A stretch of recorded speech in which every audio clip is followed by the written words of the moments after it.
Megan Cullip along here with Scott Michlin. Well, good morning. Why, happy Friday morning. Same to you. You made it through another week. I did. Good for you. Always something to celebrate. We all did. Mm-hmm. So here we are. And we're back for Solutions from the Street. That's right. Right?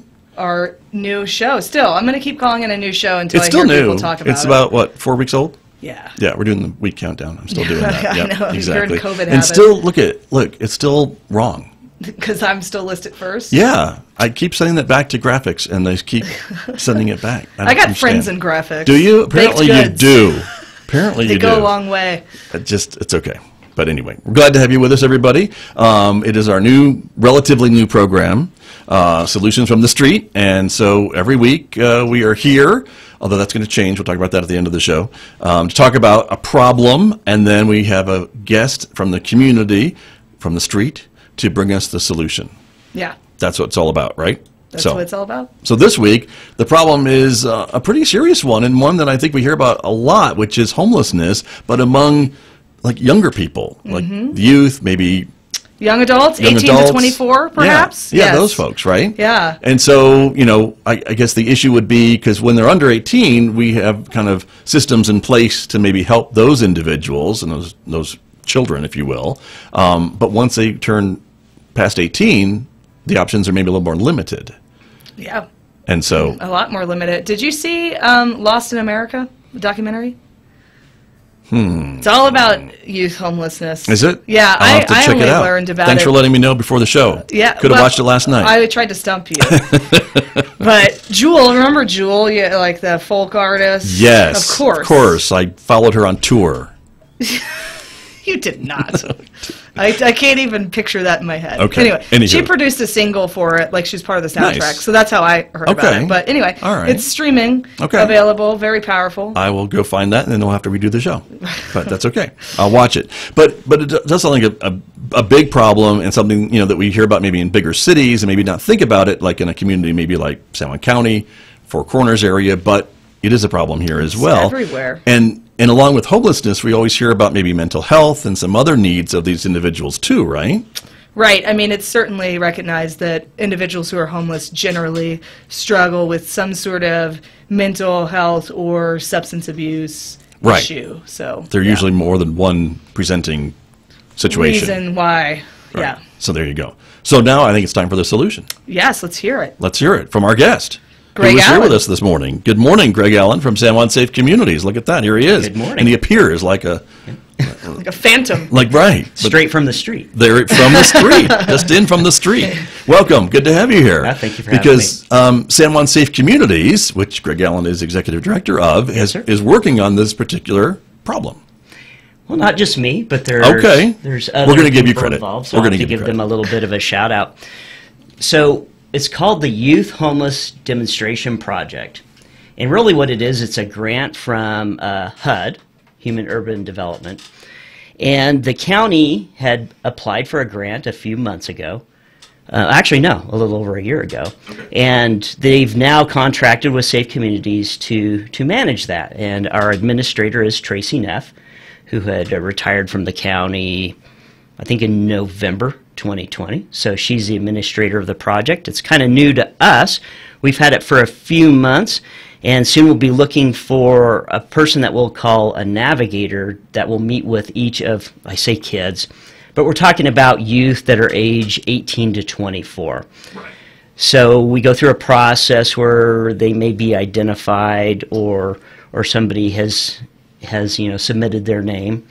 And we go through a process to see if they meet the criteria for the program, and then, obviously placement. We have room for 11. I think we have 9 filled right now, but we have kind of 2 just kind of waiting to be placed here in the next couple of weeks. So next couple of weeks we'll be full in the program, but with goals of kind of spaces opening up.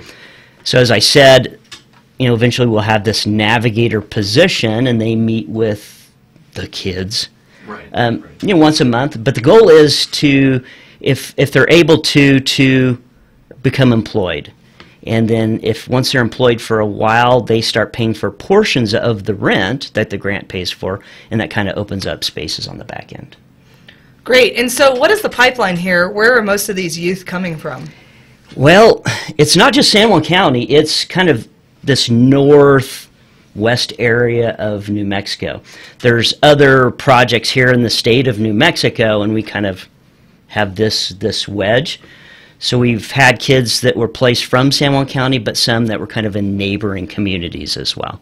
Gotcha. And so with this, Greg, does it look like, as we kind of said, that we've got programs in place maybe as these kids, if you will, again, these youth are up to the age of 18, but then once they kind of age out of some of those programs, they're kind of left to their own devices, unless a program like yours? And that would be correct. So in New Mexico, the Department of Children, Youth, and Families, or we call it CYFD for short, manages youth and family issues, and we do know that there's a problem when young people age out of that system, especially when they're in the protection or juvenile justice side. Right. They age out at 18 and they're just like set into the wild, like off you go. Where do we go? Yeah. Fortunately, a lot of them will have case managers that will kind of maybe prep or pave that path, but this is just another tool to kind of help ail the issue of them just being homeless.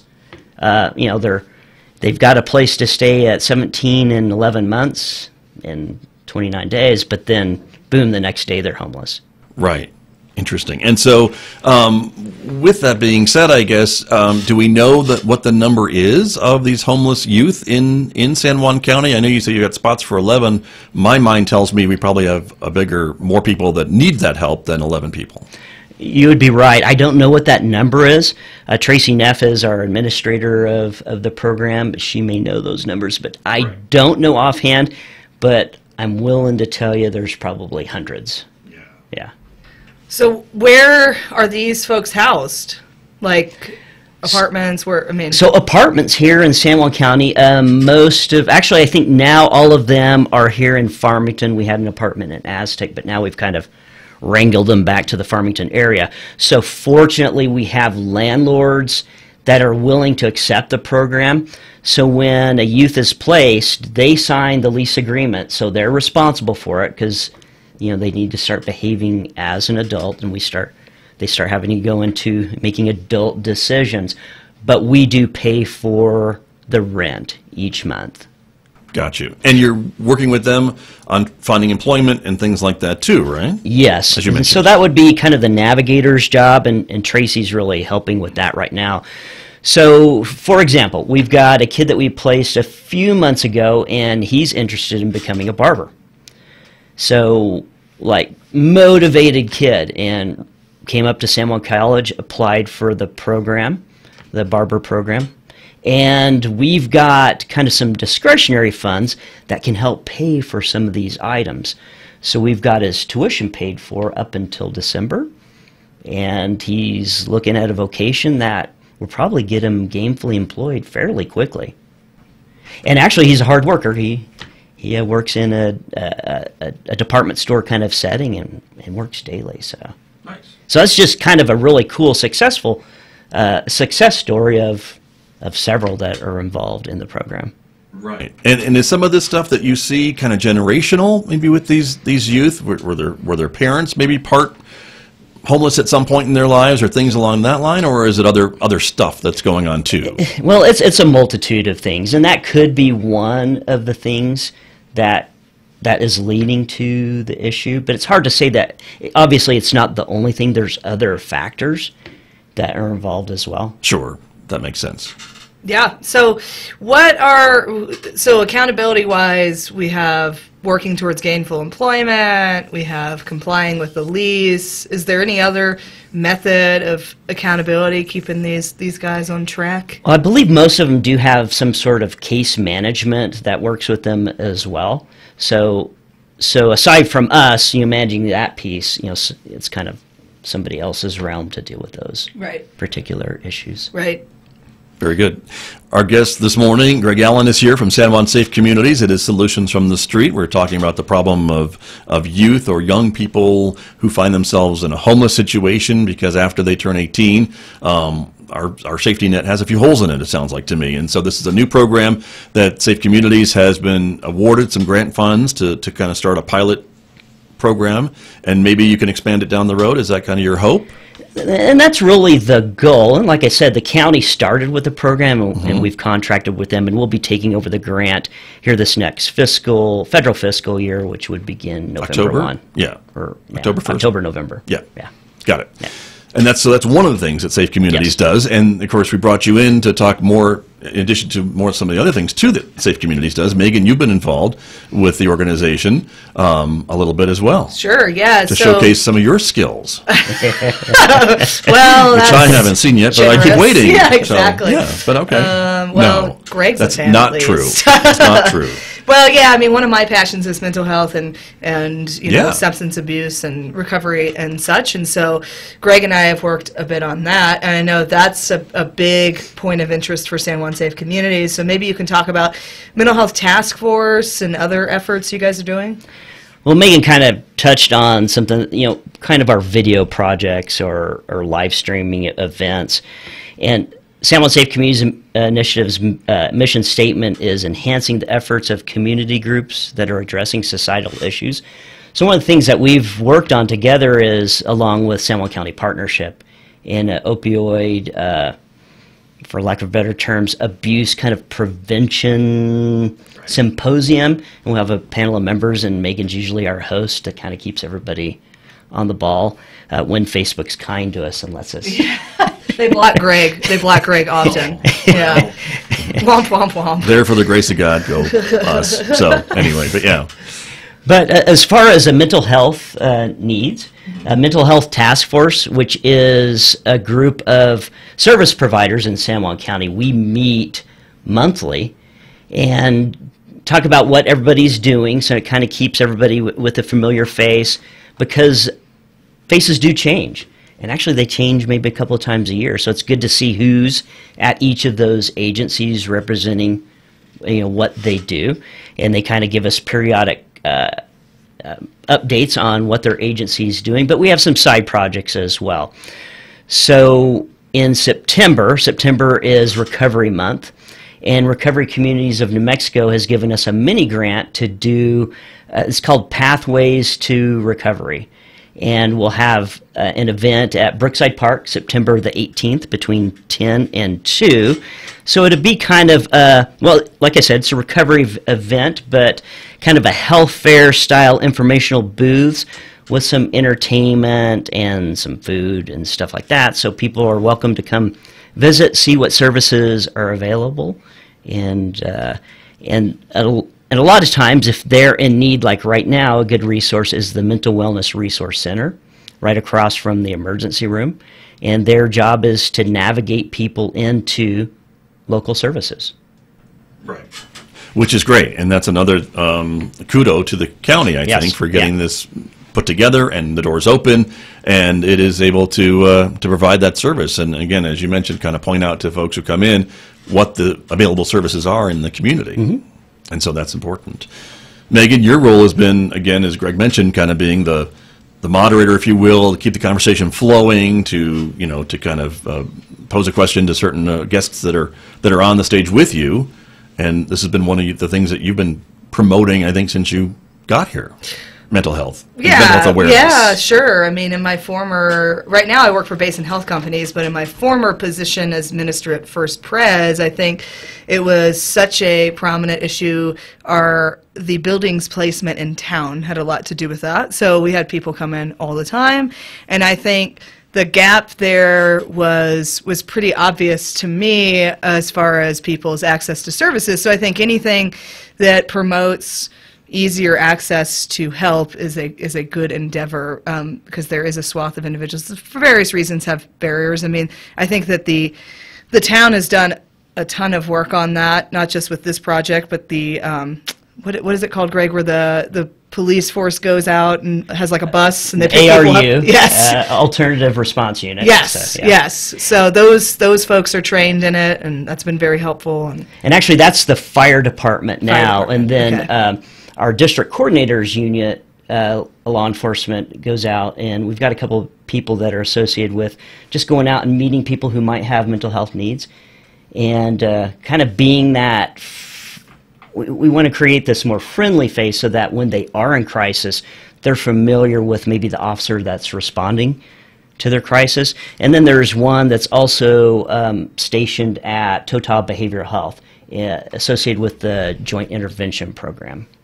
And these things that obviously, don't come cheap, and, but I think it reflects well on our community, because I don't know if every community has these types of services, these types of individuals that are going out and doing the things that you both describe. And I'm proud of our community for offering these services to some of our most vulnerable, and I think that should be noted, and I think folks should really be proud of that as well. I think we're fortunate in San Juan County because we have industry available that's taxable, that creates those funds for us to be able to do some of these things. New Mexico's not the richest of states. Right. In fact, we usually rank fairly low, but San Juan County is kind of fortunate because we live in kind of the oil, gas, and finite resources area that becomes taxable income that really helps us out with things like that.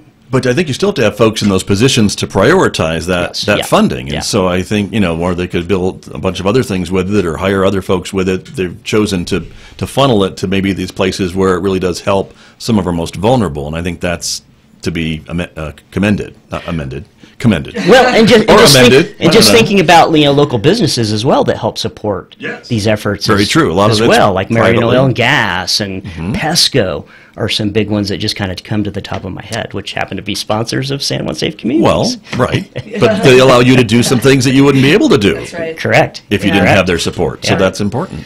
Yeah, and so before we run out of time here, I do want to hit on the You Matter program, because I think this upcoming generation is actually more sensitive to these issues than mine was, and certainly than people before me were. I mean, it's like they become increasingly sensitive to it. So what is the You Matter program, and what do those kids do? So each year we select I guess what they'll be is high school seniors. So the year prior, we look at these high school seniors during their academic year that we take to elementary age kids to talk about making healthy decisions. And we call it the trading card program.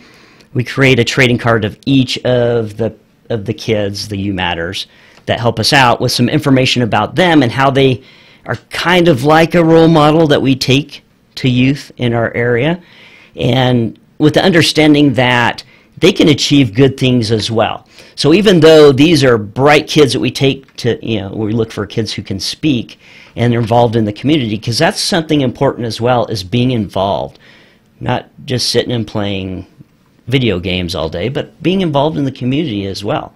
And these are kids that are perfect in that position who face, issues as well, and they can share their story of how they face certain situations or issues in school as they came up, regarding bullying or drugs and so forth. Right. And it seems to me, as I recall, that you select students that are involved in lots of different, like extracurricular activities and things like that, to maybe relate to the younger kids. Like if they're not a athletic kid, but maybe you've got someone in You Matter who's in the choir or in the band, and they're not in the sports teams, but they're still living that healthier lifestyle and providing that good role model to that younger kid. Yes, sir. And really, that's what we want to promote, is that they're involved in the community. Right. And all those different types of things. And do they still kind of pledge not to be doing drugs and alcohol and all those types of things? They take that pledge? Yes, they pledge to be drug, alcohol-free during the time that we have them. And really, we're looking for kids who haven't really been involved in those issues prior to, but that doesn't remove them from the program, because if they did have that experience and how they dealt with it is valuable in taking to elementary, middle school age kids to so they can demonstrate how they dealt with that issue. And powerful. It is. And the message seems to be even more powerful coming from maybe a kid who's only a few years older than the elementary school kids, rather than old folks like us. Yeah. And I include Megan in that. Yeah. Well, I thought I still had some cool cachet, but maybe not. Maybe it's fading by the year. You used the term generation in a sentence, so that makes you sound really old. I said then my generation, which does make me old. And that is one of the things we like, is this is a real life person that we put in front of them that they may know. And they're here locally. It's not something that maybe is not so attainable if we're talking about, a sports figure or Hollywood actress. Sure. Or, you know, Sure. Or some young kid Or from some other community Or who does Ruff it. social media McGruff. influencer. Do you guys remember that? Right. Who? Ruff McGruff. That was like a thing where police officers came in and they had a dog. I don't remember what Ruff McGruff. McGruff the crime dog. McGruff the McGruff the crime dog. He Yeah. was probably out at the fair all last week. Yeah. Oh, yeah. That Yeah. guy. That Yeah, dog. he's still around. Okay. Yeah. Well, I'm just saying that I think a high schooler coming in talking to us would have been a little more efficacious than McGruff. Nothing against McGruff. I mean, all efforts welcome, but. We'll be giving McGruff equal time on the next program. So stay tuned, everybody. Thanks, Megan. It's not Ruff McGruff this whole time. I've been calling him Ruff McGruff. Okay. All right. Yeah, we'll check on that. Okay. But there you go. But I mean, you do so much, Greg Allen, with San Juan Safe Communities, and gosh, when we booked you for the show, I was trying to think about how long Safe Communities has been around here in San Juan County, and it's been a long time. I've been around a long time, but so have Safe Communities has been around a long time, hasn't it? It has, and I'll put you on the spot. I'm trying to remember. So 2006, kind of the beginnings, and maybe full-fledged 2008-ish, somewhere in there. It's about 15 and years. 2008-ish is around the time I think You Matter started. Maybe 2010. I'm trying to think back, but Yeah. Well, I know, and you were not there from the beginning. I was not. fair. So my predecessor was Dan Darnell. Yeah. Who was a retired law enforcement officer as well. And City councilor. Right, as well. right. And I think before him, Randy Large was hugely involved I think as that's well. true too. See, a lot of these names that we Yeah. remember, and there's still many still part of the community. So Mm-hmm. that's important. But those trading cards, I know, get pretty popular with the younger kids, right? Don't they try to collect all of them and swap them and trade them? And I don't know, are they still doing that? I don't know if they swap or trade, but I think they collect them, and All right. I think Get them they're- autographed? Yeah, yes, autographed, and we do run into kids later on. I say kids as they get older, mid school, high school, who talk about, hey, I remember when you came to my school or whatever. But we've also, in the interviewing process, when we select our You Matter team each year, we run into, oh yeah, I remember I saved the cards.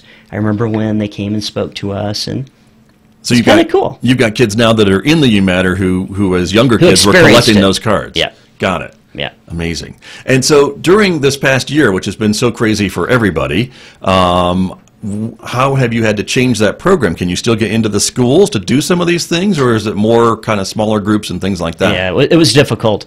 So last year in May, we selected 14, kind of our biggest team ever, not realizing that the COVID pandemic would continue as long as it did. And so we kind of had to shift gears and do it a little more virtually. So we created something called You Matter TV, which is kind of a podcasty feel where our You Matter team, talks about issues and so forth. But we also use it to kind of interview our sponsors as well and how they're involved in our community. So we'll kind of do that again this year. We selected 8 this year, knowing that we're probably not going to have face-to-face assemblies for some time. Gotcha. I want to learn more about these podcasts with video cameras. Sounds like a cool idea. Sounds like right up Scott's alley. Yeah. There you go. So What do you got? Well, yeah. Well, I just You've just been like simmering over there. I know the Simmering. gears are working. no. I mean, not a lot happening. Like a fine stew. In this, like a fine stew. Yeah, it's finally tender up there. Anyway, we can go on forever. No, please don't. But let's not. Okay. No, so hard research. So this is just an aside about non-parent young people or adults and the influence that they have on children, particularly children in crisis, and how even one non-parent positive influence is like a huge buffer and safety net for some of these issues that may arise in, say, the age of who we're targeting when it comes to youth homelessness. And it's incredible. I mean, that alone is huge for kids, even more so, I think, than just information. I think that relational component is big. So I just wanted to say that there's hard facts out there, hard evidence out there, and so we're appreciative of all the work you guys are doing, especially anytime high schoolers do good things, we have to applaud them that they're spending their time doing that. Right. So, yeah.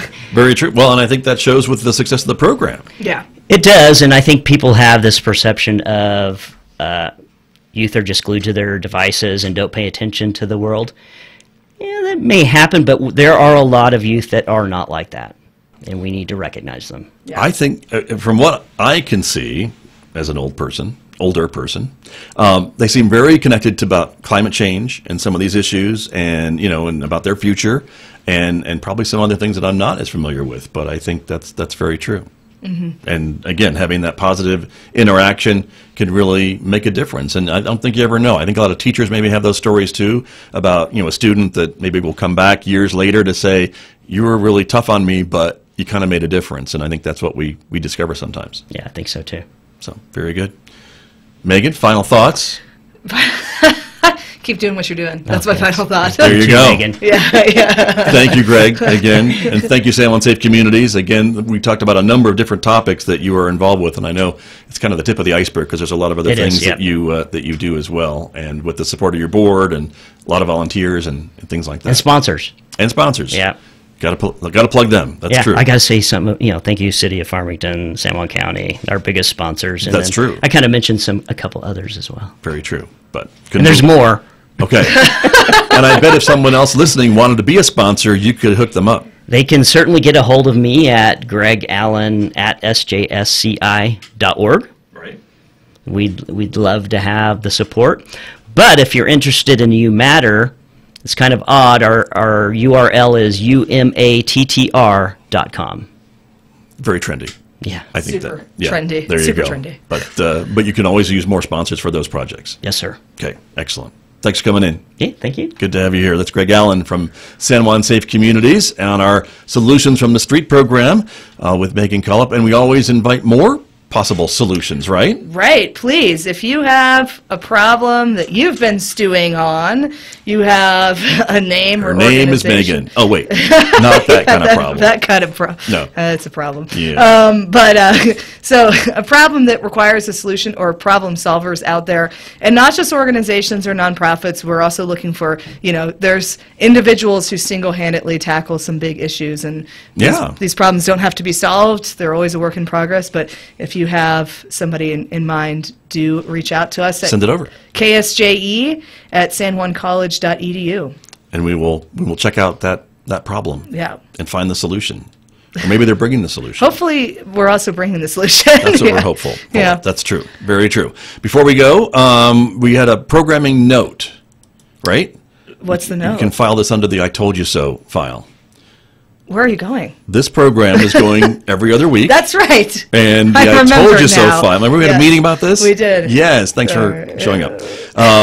Every other week. So next week in this spot, we're actually going to go back to our COVID program. Which is distressing, I know, but alas. We feel it's important. There's There's enough going on that this will be once every other week. Right. On Fridays. Correct. So it's not every week, but we feel there's enough local medical information, news about variants, news about masks, all this other stuff that's going on that we should bring that back as a public service. Yeah. It So. gets confusing It does. out there, so we're hoping to just provide some clarity. True. Yeah. As we do, in a humorous way, sometimes. A good-natured way. Exactly. So anyway, we'll be back next week talking about COVID-19 and another solution from the street in 2 weeks. So thanks for joining us, everybody. Have a great afternoon.